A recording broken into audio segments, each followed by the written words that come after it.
So all sorts of good things came about by having inexpensive energy.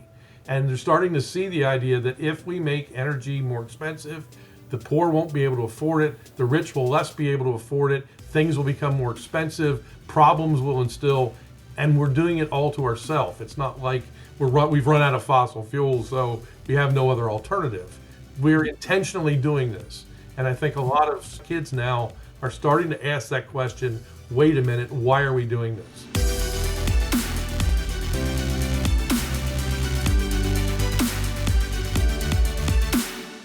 Hi, friends. Welcome to Ideas Have Consequences, the podcast of the Disciple Nations Alliance. Here on this show, we examine how our mission as Christians is to not only spread the gospel around the world to all the nations, but our mission also includes to be the hands and feet of God to transform the nations, to increasingly reflect the truth, goodness, and beauty of God's kingdom.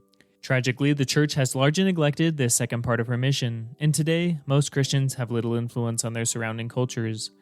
Join us on this podcast as we rediscover what it means for each of us to disciple the nations and to create Christ-honoring cultures that reflect the character of the living God. Well, welcome again, everybody, to another episode of Ideas Have Consequences. This is the podcast of the Disciple Nations Alliance. My name is Scott Allen. I'm the president of the DNA, and joined today by my colleagues and friends Luke Allen, Dwight Vogt, and we're thrilled today to have back with us again David Legates. David was with us earlier, a couple months ago, it seems like, along with Calvin Beisner. And we were introducing your newest book, I believe it's your newest book, called Climate and Energy, The Case for Realism. And we want to continue that conversation today just with you, David. We really are so grateful for your work with the Cornwall Alliance and just your work as a scientist and this book. I just want to encourage everyone that has interest in the issue of climate change, the whole narrative around that issue. How do we think about it as Christians? This is the book. You need to read this book, Climate and Energy, The Case for Realism. And David, this is a book that is, you're an editor of this book, right? It has multiple kind of authors, and so it's kind of a compendium of not just your thinking, but some of the best thinkers in the Christian world and science world on this subject as well. Do you want to talk just a little bit about the book? Maybe before you do that, let me just reintroduce you, if I could, to our audience today. Yeah, David is a climatologist, so he himself is a scientist. He specializes in precipitation and climate change. He received his doctorate from the University of Oklahoma and subsequently returned to the University of Delaware, where I believe you're from Delaware. Is that correct? Yeah, I got the PhD from Delaware. Oh, okay. Oklahoma, and then came back, yeah. Got it.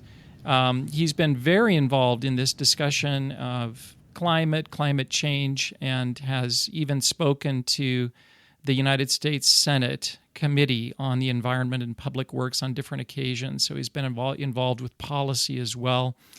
He's currently working for the Cornwall Alliance for the Stewardship of Creation, which is another outstanding biblical worldview and science organization that you need to know about. So if you're not familiar with that organization, the Cornwall Alliance for the Stewardship of Creation, that's one that you do need to be following.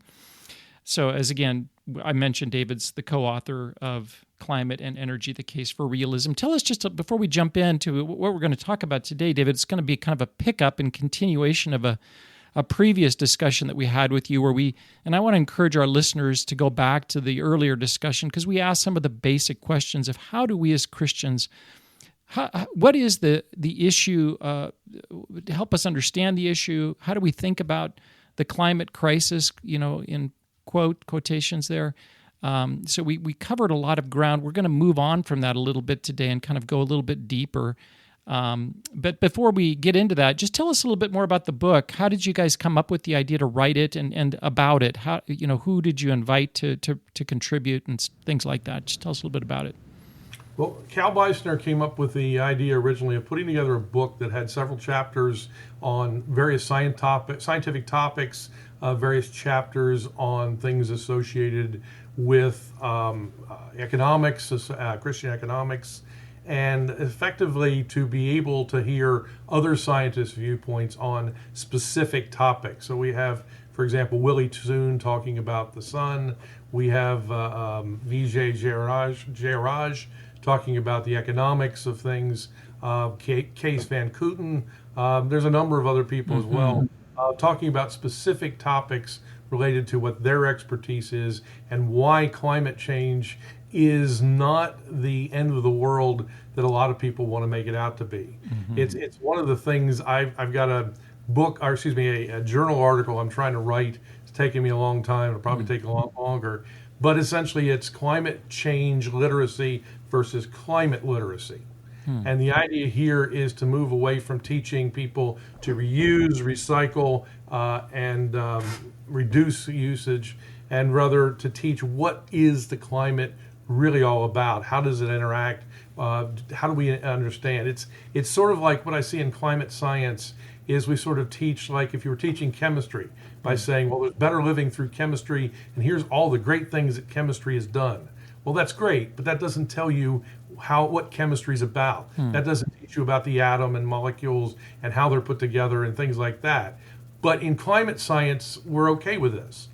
And I'm not okay with it. And so I think that's where the book comes at from the science side, is to talk about what is the science associated with it. Why are greenhouse gases, what makes them different, for example, than nitrogen, oxygen, and argon, which make up 99.9% of the atmosphere by volume. And so teach a little bit about what climate science really is as opposed to climate change science. Okay, wow. Well, you wrote one of the chapters in this book, and the chapter is chapter 2. The title of the chapter is The History and the Politics of Climate Change. And that's where we want to start our discussion today. Let me, if I could, I'd just like to read a little bit of the. There's two things I want to get to today. I want to understand kind of what's behind this current under this narrative. Let's just call it that of catastrophic climate, change. The widespread belief that we're in a time of extreme crisis around the climate. People that talk about it being settled science, etc.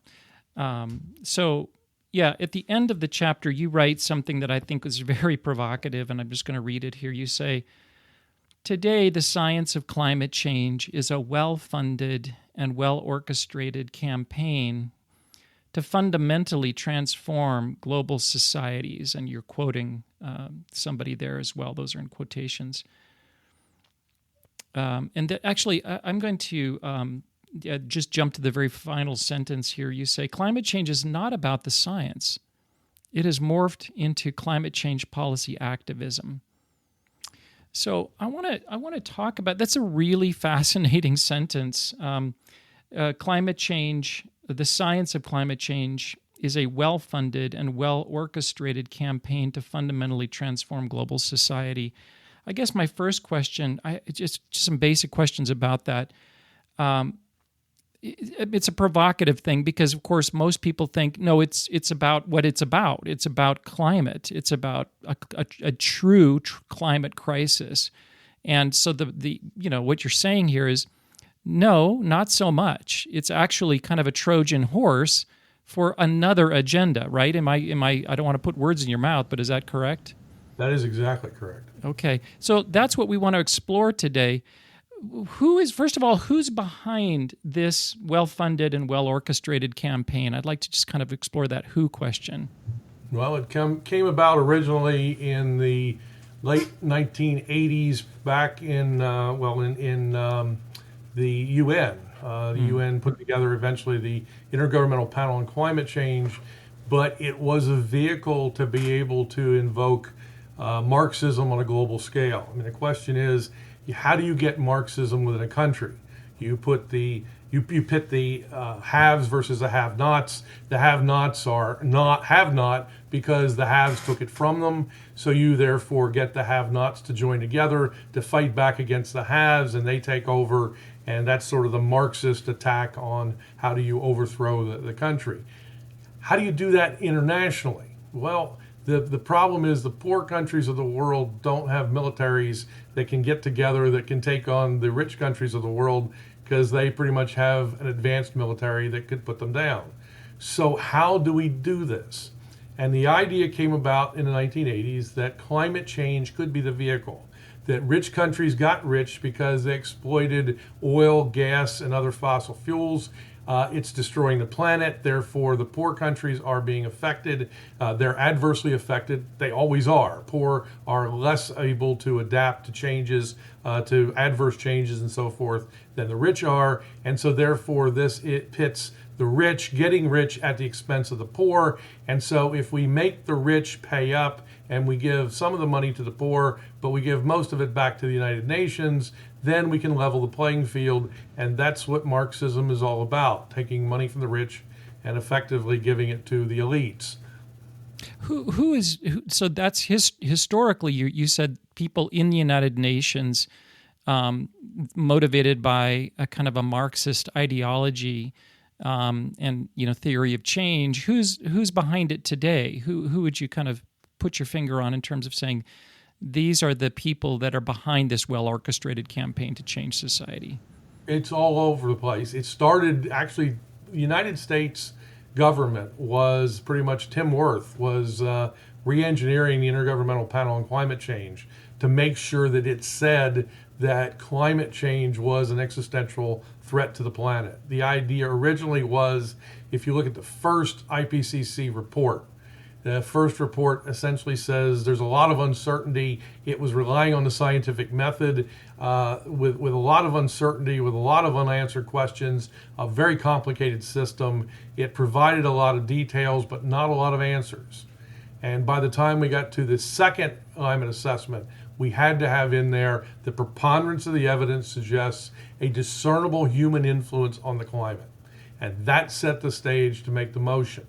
I mean, I often start this by saying, back in 1990, I was a young faculty member at the University of Oklahoma. The land rush for central Oklahoma was in 1889, and then in 1890 they founded the university.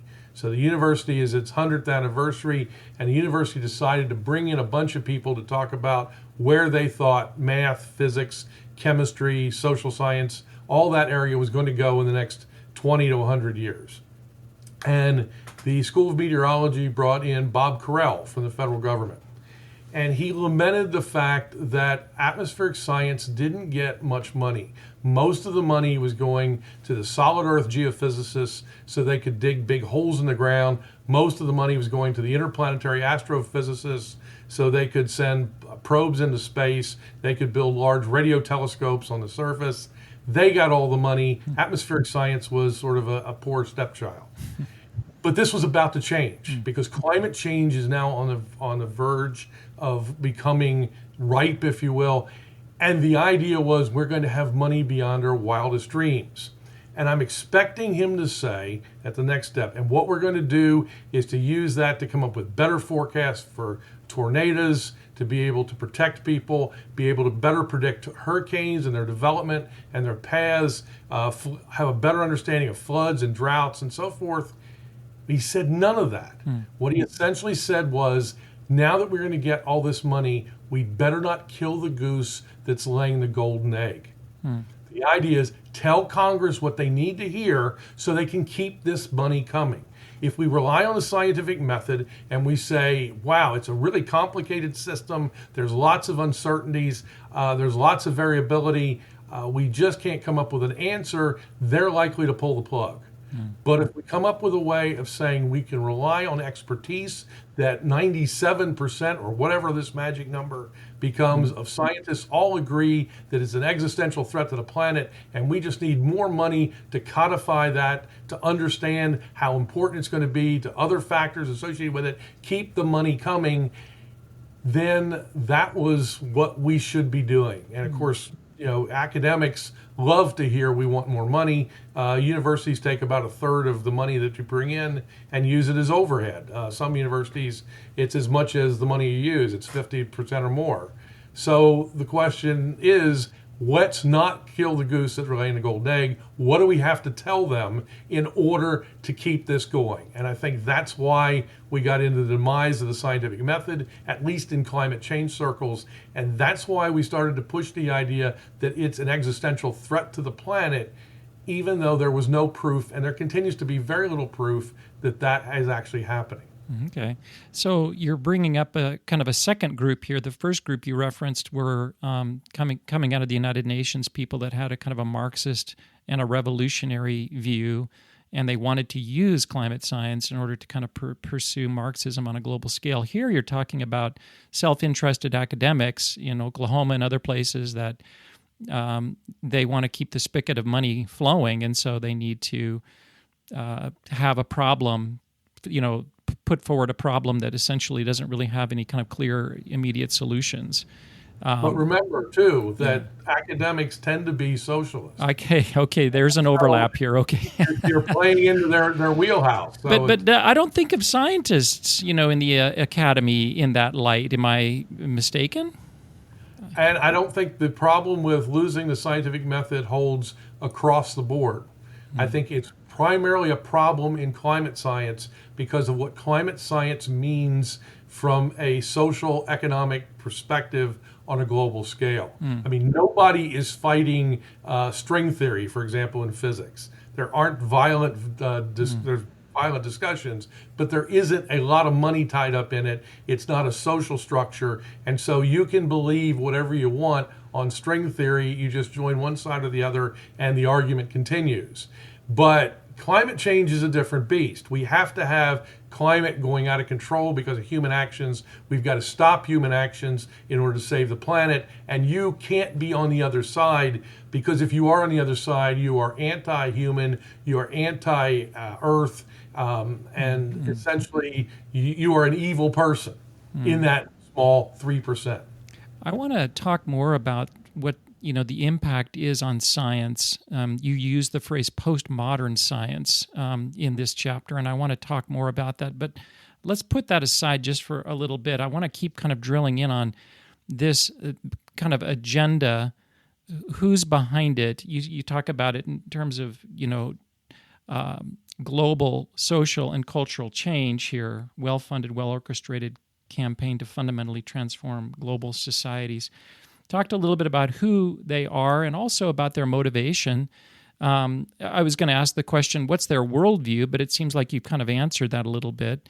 You want to say anything more about that in terms of just their obviously they're not Christians, if they are, they're what's the driving assumption is a secular Marxist.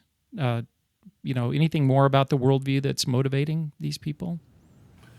Yeah, I mean, one of the leading proponents, I go into a lot of that in the book, and there's other references I cite that go into even more detail, but the history of the IPCC really centers around one person, and that is Maurice Strong. He was a Canadian businessman. Ironically, he was involved in oil and gas industry in Canada. He headed the 1992 Earth Summit in Rio, and it was his plan to essentially change the world in order to make it a more socialist economy. He tells us in 1992, he was talking about a plot of a book he wanted to write. And he said, what if a small group of world leaders were to conclude that the principal risk to the earth comes from the actions of rich countries?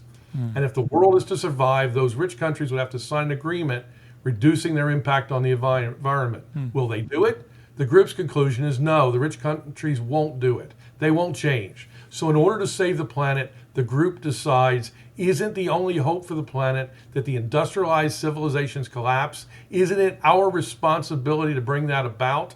And he says this group of world leaders then forms a secret society to bring about an economic collapse. Well, it's not so secret because it was through the UN and what eventually became the Intergovernmental Panel on Climate Change. But the idea is that it was very much a socialist. I mean, when he retired, he moved to the communist China to live out his last days. He is a socialist and has always has been. And that was his goal, was to invoke global socialism, global Marxism into or through the UN that he was a part of. I gotcha. Okay. And he wasn't the only one. That's why if it had just been him, he would have been an outlier. But there were a lot of other people saw this as making the UN the central government for the world. And as a result, that looked very appeasing because in particular, if you're the elitist, you always believe your view is the one that we should follow and everybody else has got to be squelched so that we can get our work done. And that's where they went through the long and winding road, so to speak, to get down to where we are now. Oh, well, that's so interesting. Dwight and Luke, I'd like to have you guys jump in here as well, I'm sure, on this particular kind of line of questioning, if you have anything that you'd want to add. Well, I do remember Marie Strong's name in 1990s. I was working for an aid agency, and we had UN connections on different levels, and Marie Strong's name was, I remember it. So it was, whether it was because of the climate meeting or not, but that's so interesting. I'm like, wow. I think here's I'm going to jump ahead. Yeah. My question is okay. I get that, David. That there were some people who had an agenda. They were socialists in their thinking, and utopians too, right? I mean, they had a vision for this world which is great. The question, and I could see them convincing somebody like me, a non-scientist, somebody that's into the arts, the humanities. Okay, that's great. But a scientist, how do you get a scientist to say, walk away from the scientific method and adopt a different one that isn't really science? You have a quote in the first sentence of your book. You talk about moving to post-normal, relativistic, postmodern science that encouraged subjective interpretations on the proposition that results are only valuable in the context of belief systems. That's so unscientific. And yet this is the audience that they went for, and the audience bought it. It doesn't make sense. Scientists, yeah. Scientists, that audience, the science. Right. Okay. See, I've had a number of scientists tell me, I agree with what you say, but I could never come out and say that. It hurts my book sales. I had a friend of mine say, he's selling an introductory textbook, and it was attacked by very strong Marxist view people because it doesn't go deep enough into why the planet is being destroyed by humans. And he said, I didn't want to quite go there, but I don't want to go the other route. I like being treated well by my deans. I like the accolades that I get at the university, and everything. Everything's going fine for me now. I don't want to upset that apple cart, so I will go along to get along. And that's how we get to where we are, is that people turn their eyes away and say, okay, I know what they're saying and I know it's wrong, but I don't want to rock the boat because if I speak up, I see what happens to you. And I don't want that to happen to me. And so there's an awful lot of peer pressure for publication, but also for getting tenure.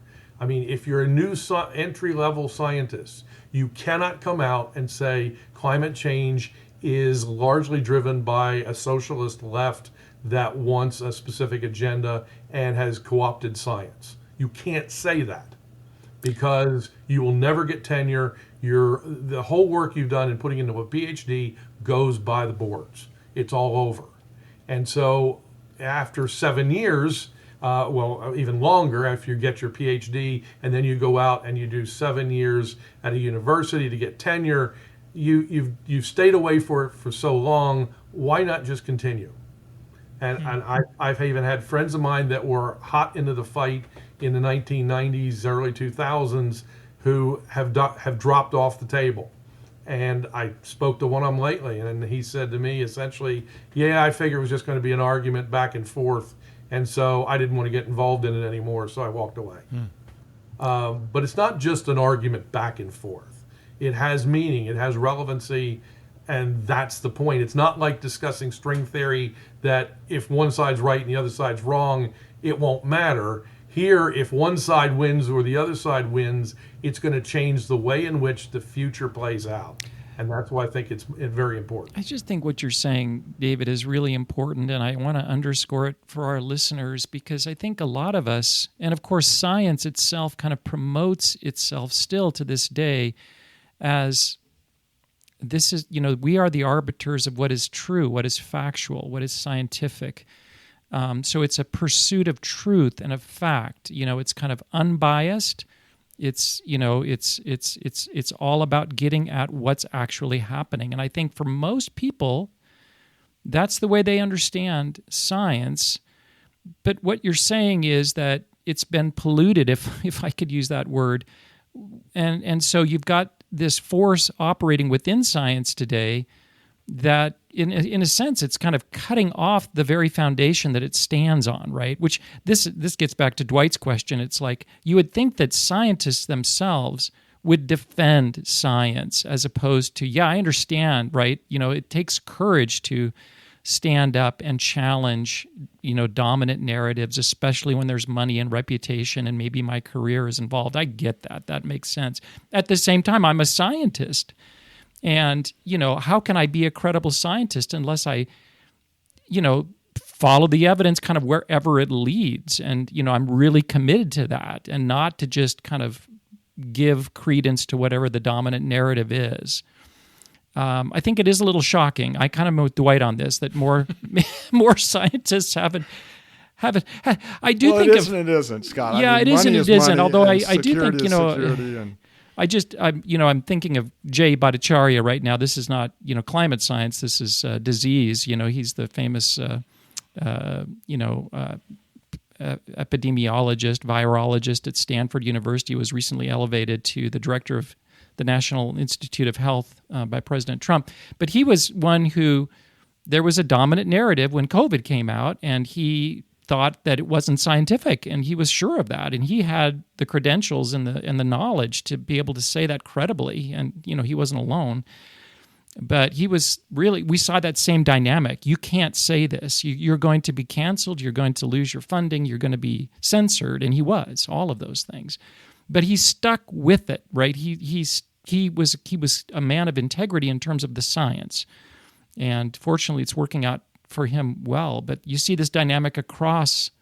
I first was made aware of this when I started questioning Darwinian evolution, because it was, it was science. It was this overwhelming scientific consensus that, that this kind of basic, mutation selection, is a proven fact. This is a scientific fact, and you're a fool, if you think that somehow we all came about through, divine creation. And I thought, that's a tough one for Christians, right? Because it's pretty basic to our faith. And I had a lot of people asking me about my faith and saying, Scott, how can you genuinely be a Christian if you don't believe the scientific truth of evolution? And when I started really pursuing it, I saw the same dynamic, that there was actually not a lot of great evidence for this narrative of evolution, but it dominated the scientific community and evolutionary biology, and you would be squashed, and many were, if you got out of line, And so, but that's not science. Now we're not talking about science. We're talking about power. We're talking about, fear of the mob. Fear of the mob. We're not talking about science. And so it's like we need people like yourself, David, frankly, to say, I've got to defend science here, so. Yeah. But see, that's where we've gotten in climate science. I won't necessarily say that all science is corrupted and that therefore the scientific method is dead. Right. It's in climate science, in epidemiology, there are reasons why the other narrative has to take precedence. And so if you can't use the scientific method to push that forward, you adopt a 97% of all scientists agree argument and an appeal to emotion. Mm-hmm. And that's where we've gotten in climate science.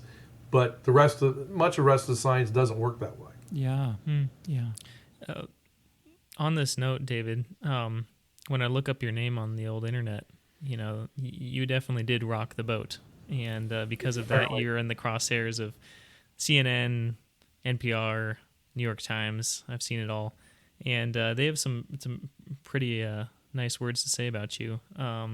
What made you initially rock the boat in this area? I'm curious. I was at the University of Oklahoma, and I'm watching, what happened.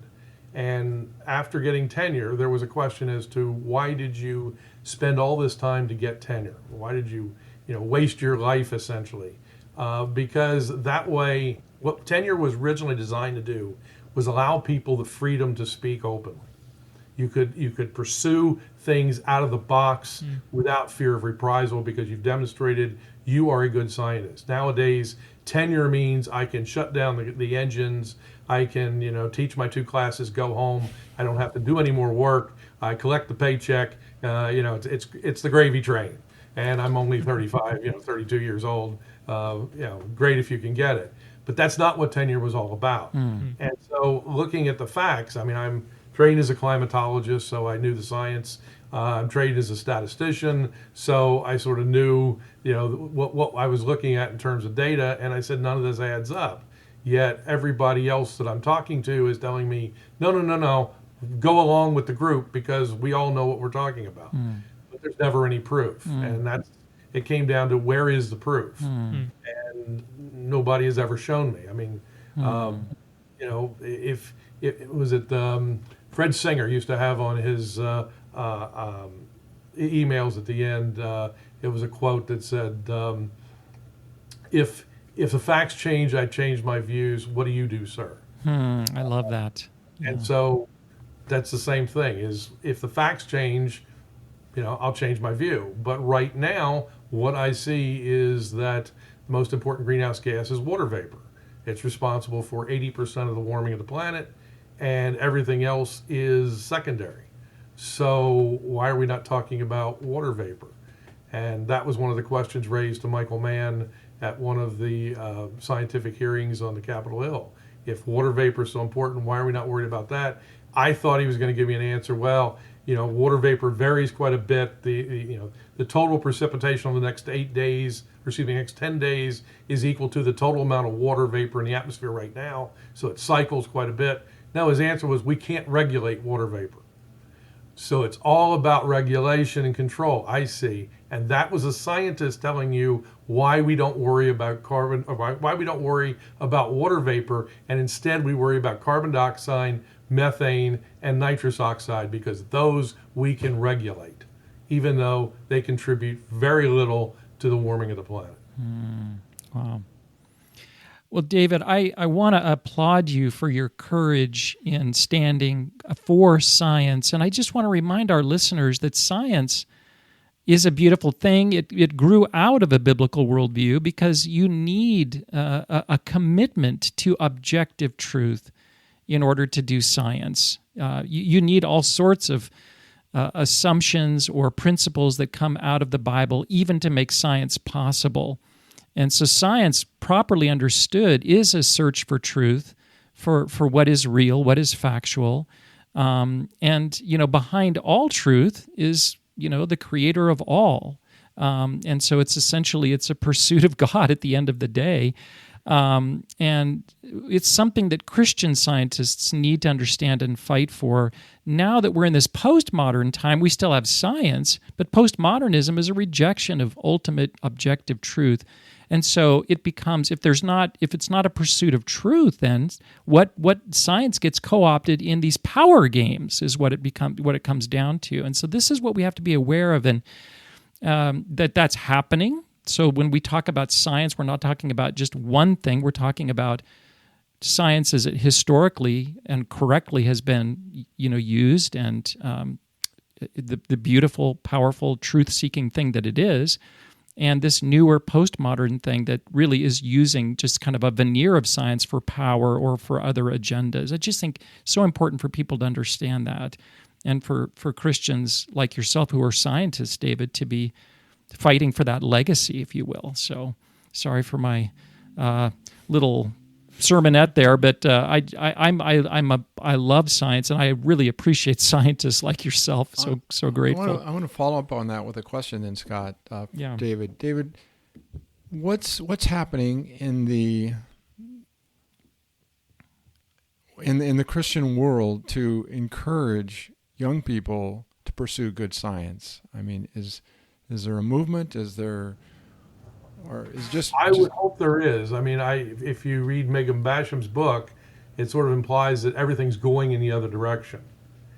And that's one of the weird things is that I came across a book published in 2023 by InterVarsity Press called Following Jesus in a Warming World, a Christian Call to Climate Action. And one of the things they mention in that, or they talk about in, I guess it's chapter 6, is that effectively what happens is that if we start talking about, let's say, hurricanes, and so we talk about Hurricane Katrina and how Katrina created all these problems, and we can say that Katrina was, one of 4 storms in the last 25 years that landed as a Category 5. Katrina, we've had 10% of storms. You do all these statistics, and people's eyes glaze over because they can't put it in context.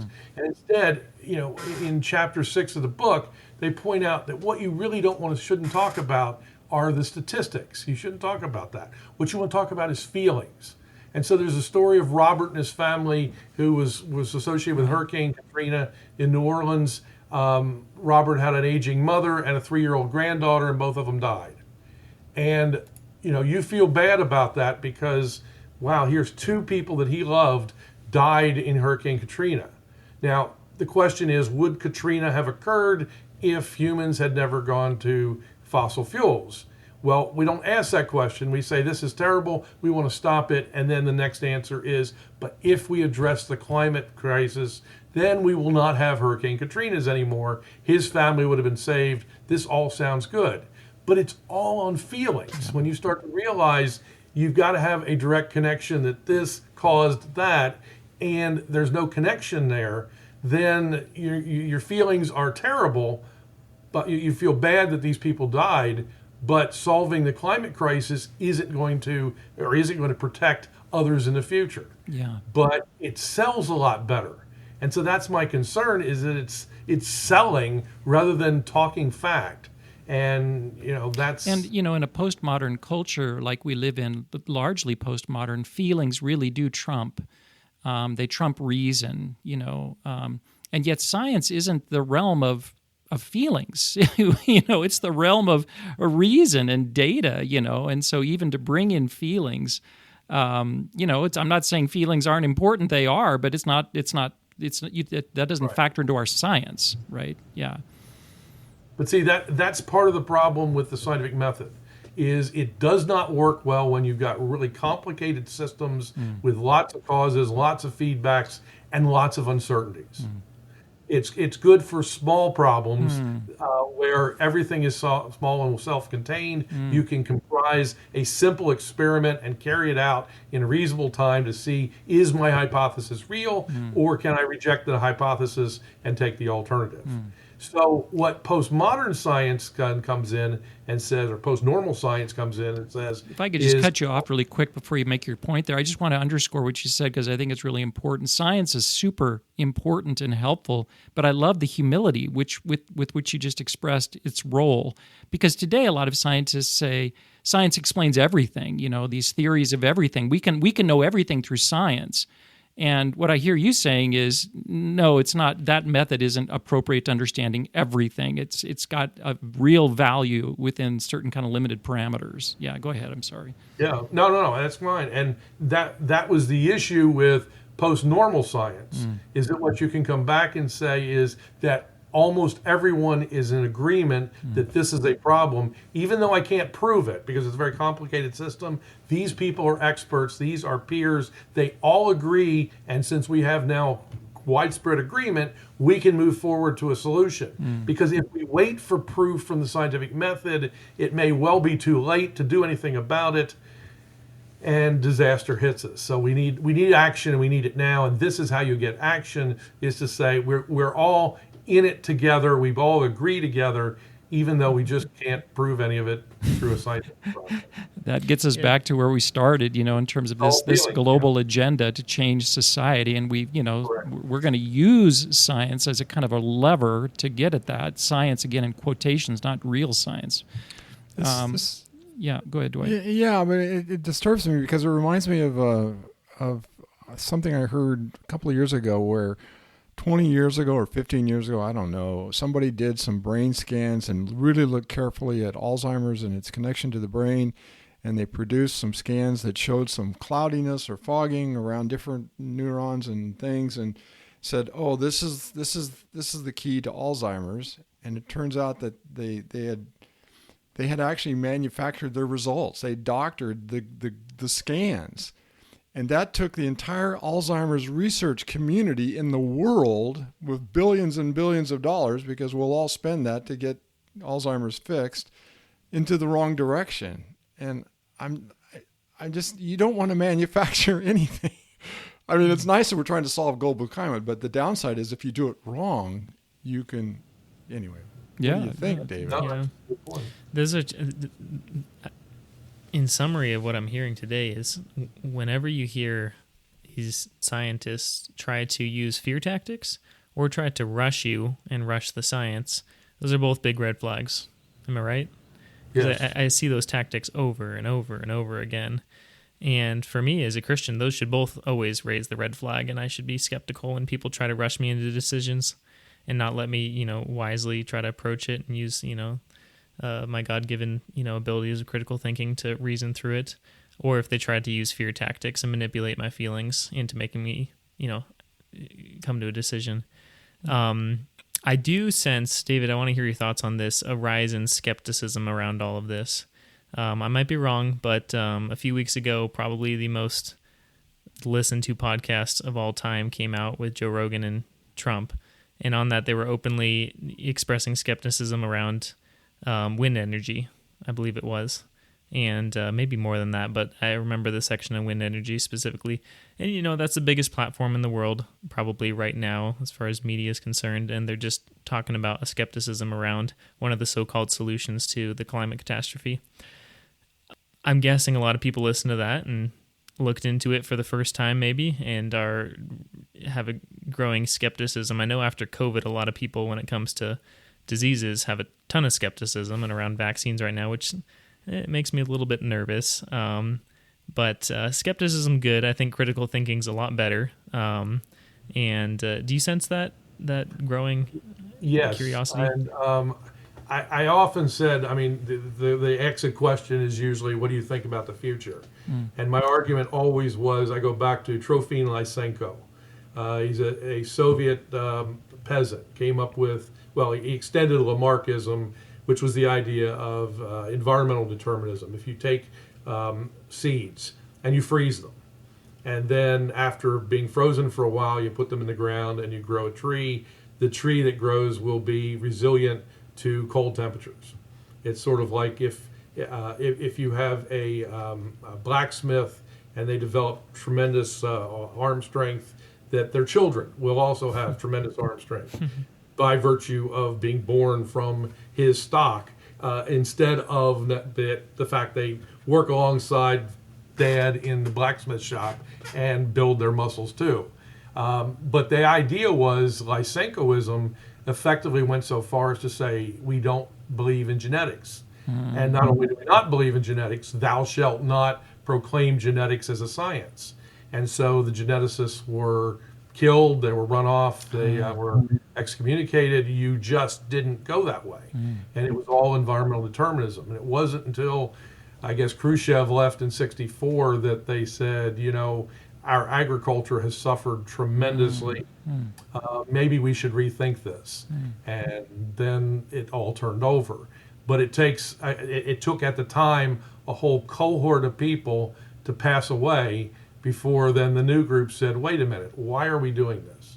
And that was my fear, is it was going to take that long in our society because we've indoctrinated the kids.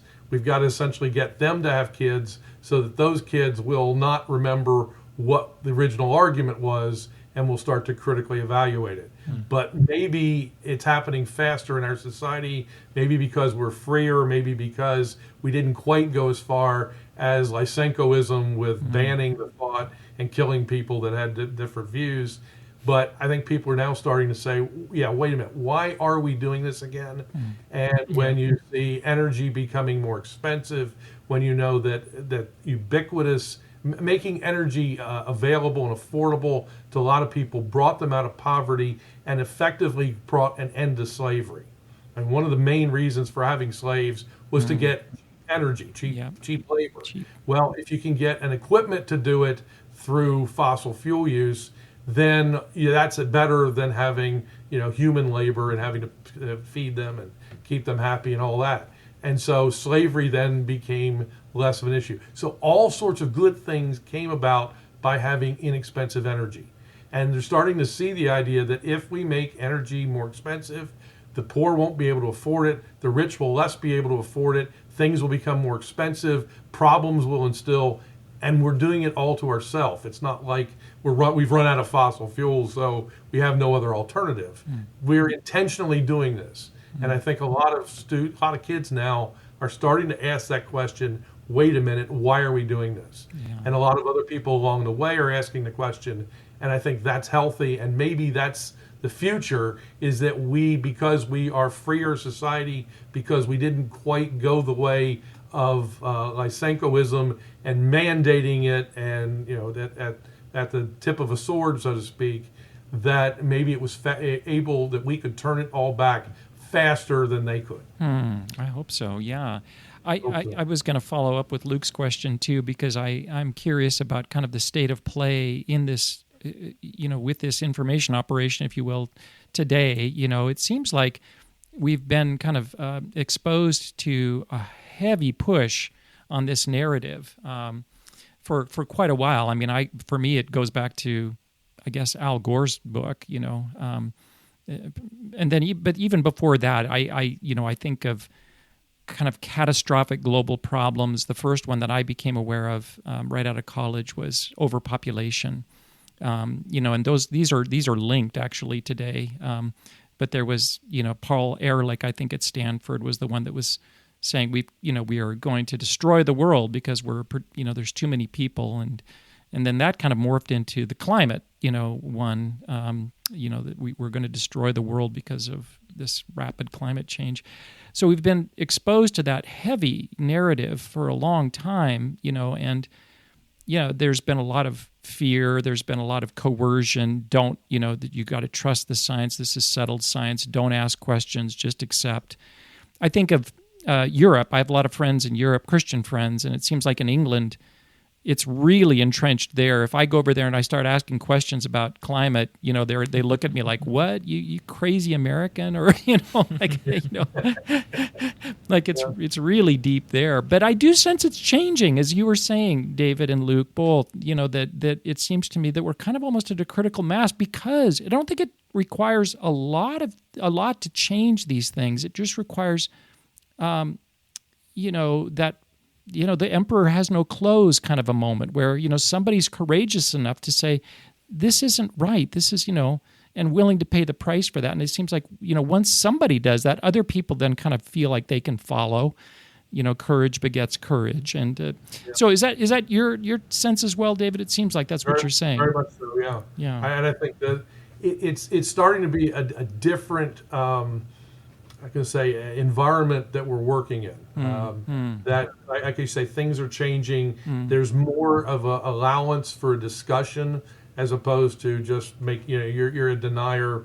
You're bought and paid by oil and gas interests. Now they realize, no, that's not necessarily true. There's lots of money coming on the other side. Maybe they're the ones bought and paid for. Let's sit back and listen to both sides of the argument now.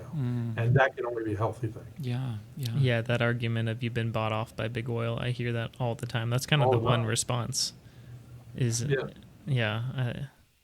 But to me, that's that's a kind of a projection, because it seems like so much. If you're talking about money and interests, there's so much money in the climate, right? On the climate side of things, right? That's subsidizing all of these things like you were talking about, wind power and solar power. I mean, that's heavily subsidized, isn't it, David?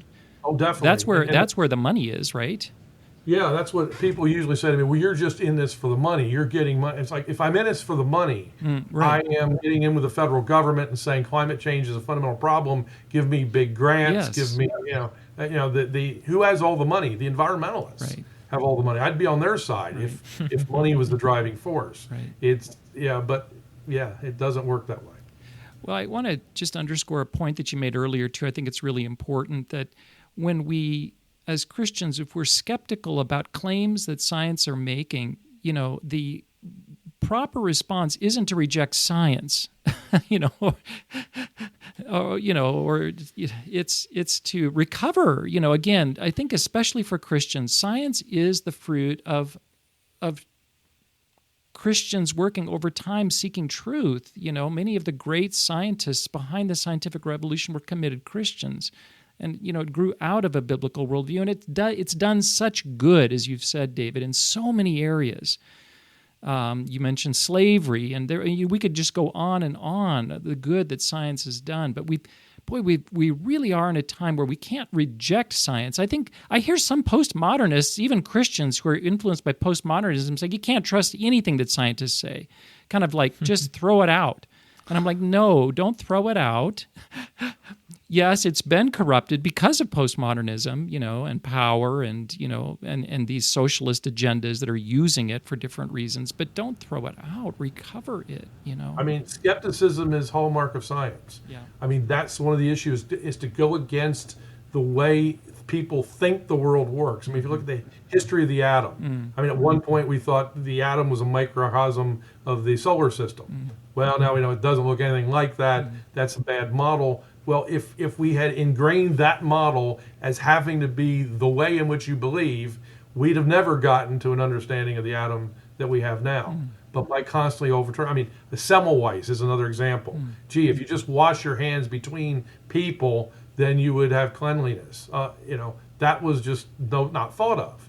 But then the idea was that changes things. So, skepticism is important. And the other issue is when you're wrong, you'll be shown to be wrong. I mean, if someone believes the earth is flat, the way to do it is to say, here's why the earth is not flat.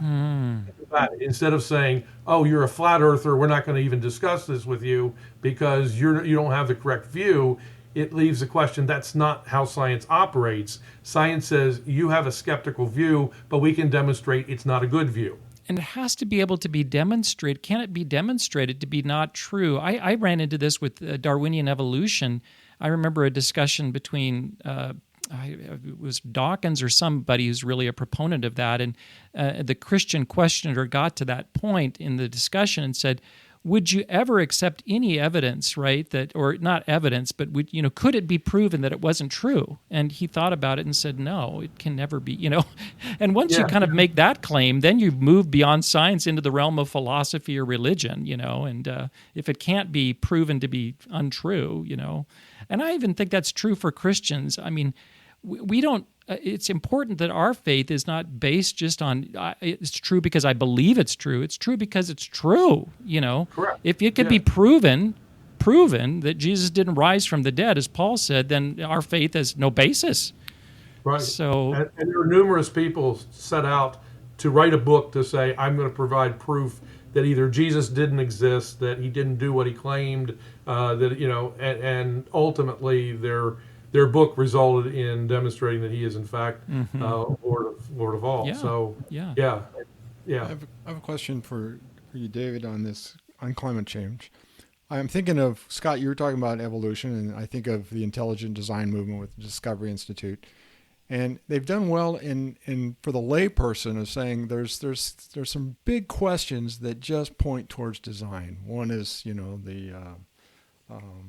information. Fine-tuning of the universe. Where do we get information? Fine-tuning of the universe. And the answer to that is, well, there's multiple universes. Well, that's a pretty strange answer.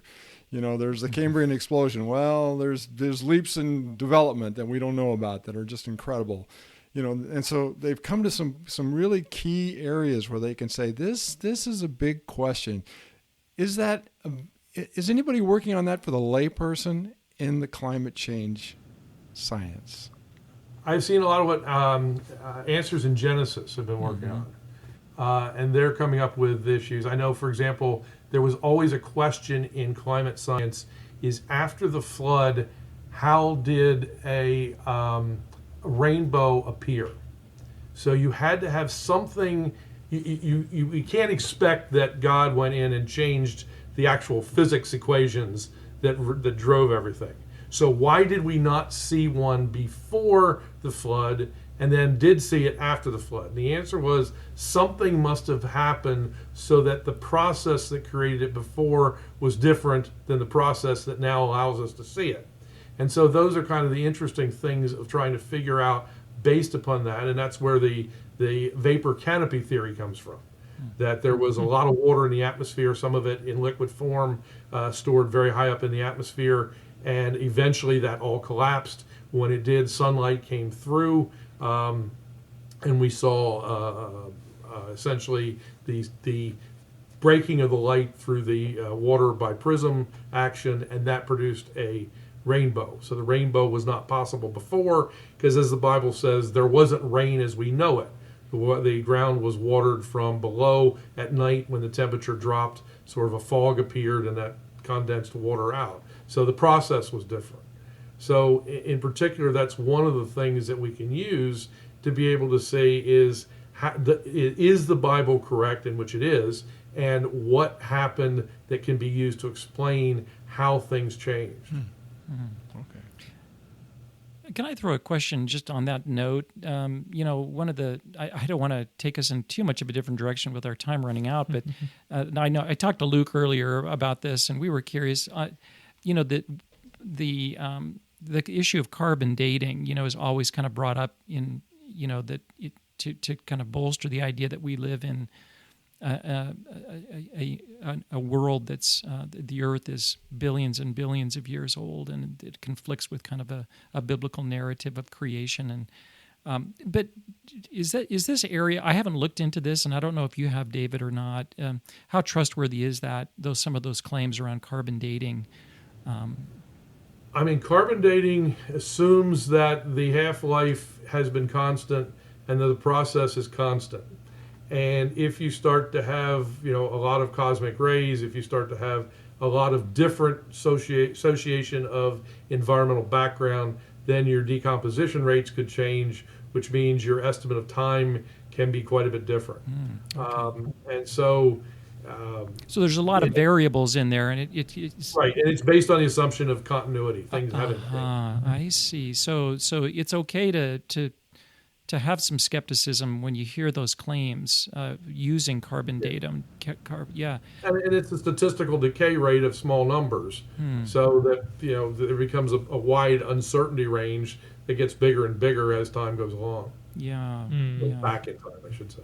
Yeah. Okay. That's helpful. I am not a scientist. I am a person who loves philosophy and ideas, and I tend to kind of look at I approach it from this side of who has an interest in having an Earth that's billions and billions of years old. Is why would that be important? And that that was a claim that evolution, in order to produce all of the different life forms that are needed, through this very slow process of genetic mutation and adaptation, and right. You need a long time for that to work out, and so they've got an interest in a really long time here, a long timetable. So monkeys banging keys to produce the entire works of Shakespeare. Right. That takes an awful long time and a lot of monkeys. Yeah. So the idea is, the longer you can make it, the more plausible to the general public it sounds. Yeah, right. Yeah, if there were billions of years, then we could have developed anything. Yeah. Except,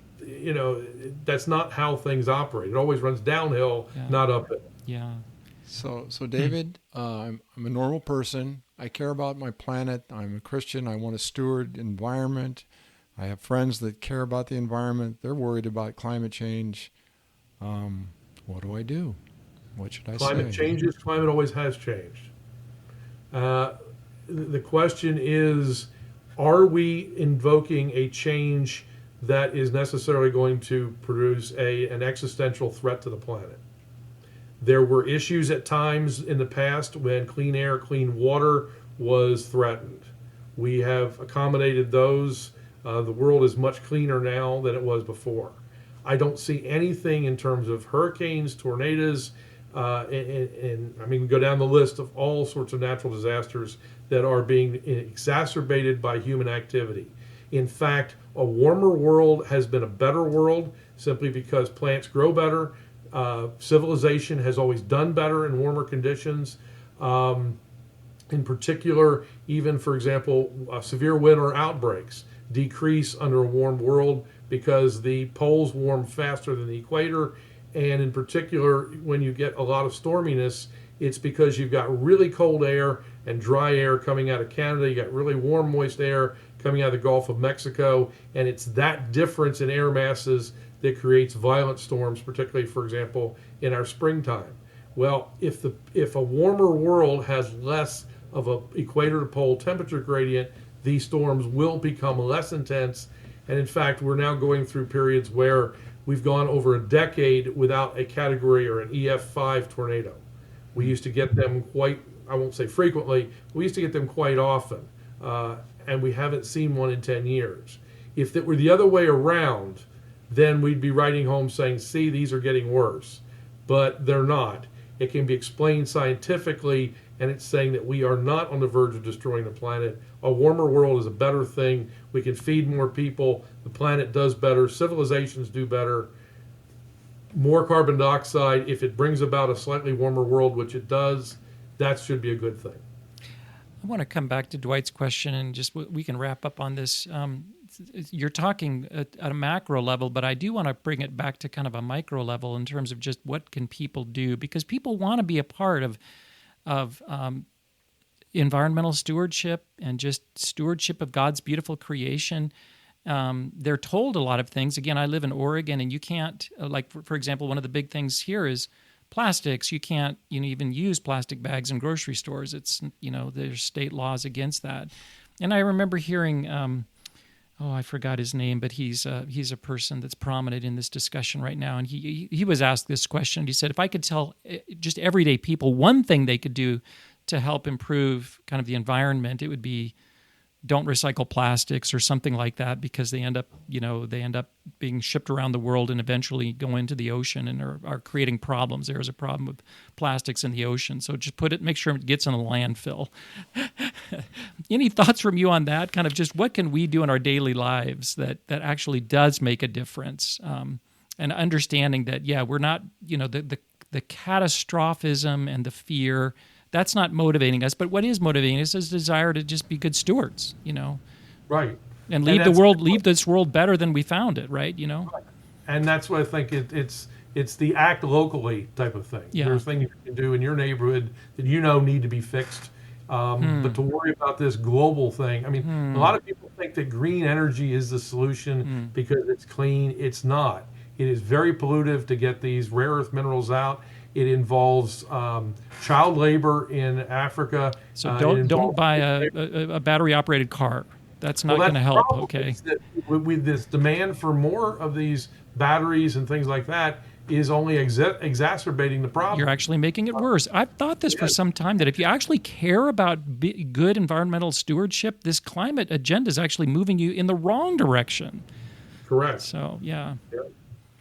So, okay. Yeah, well, I know I brought up this issue of recycling. Any thoughts on that? Is that...